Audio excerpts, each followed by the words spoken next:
bahkan mungkin cicilan. Ternyata Nah, kalau misalnya scratch nanti bingung, waduh belum lunas. Nggak bisa dibalikin lagi. Kalau misalnya taruh di lantai udah nggak bisa, harus duduknya tuh di kursi gitu Nah, kan. di kursi di kan. sofa kalau Oh, misalnya. Kalau misalnya sofanya kotor, wah sebis. oh di lantai loh. Makanya yang paling kocak kan kita tuh bisa ngelihat tas asli atau enggak kalau misalnya hujan. Kalau misalnya asli itu kayak gini. Kalau misalnya hujan tuh kayak gini. Kalau misalnya palsu tuh kayak gini. Kalau Terus kalau palsu duduk disimpan di bawah lagi. iya.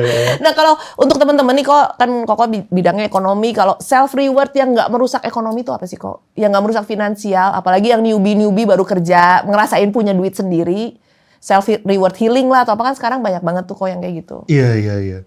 Menurut gue tuh self healing yang paling make sense itu adalah untuk diri sendiri dan bukan untuk orang lain. Maksudnya kayak gini, kayak kebanyakan orang itu berusaha untuk impress orang lain yang sebenarnya tuh nggak penting banget buat hidup kita. Misalnya kayak kita pengen kasih unjuk orang bahwa kita tuh punya mobil baru gitu misalnya. Nobody gives a shit itu sebenarnya. Dulu yang lu hina ya, yang lu bilang miskin. mungkin orang bakal bilang, ih gila mobil baru ya. Tapi kalau misalnya ditanya 2 bulan lagi mungkin lupa dia punya mobil baru gitu. Atau nggak kayak ganti handphone gitu.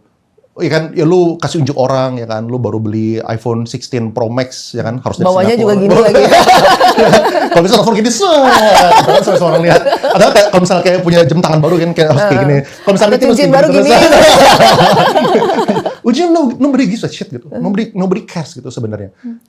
Kayak too many people think kayak trying to impress people yang sebenarnya don't even matter in their life at all gitu sebenarnya. Jadi kayak menurut gue sih yang penting buat kehidupan lo aja sih.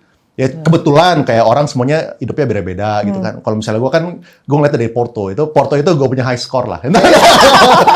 Bisa bangga juga ya.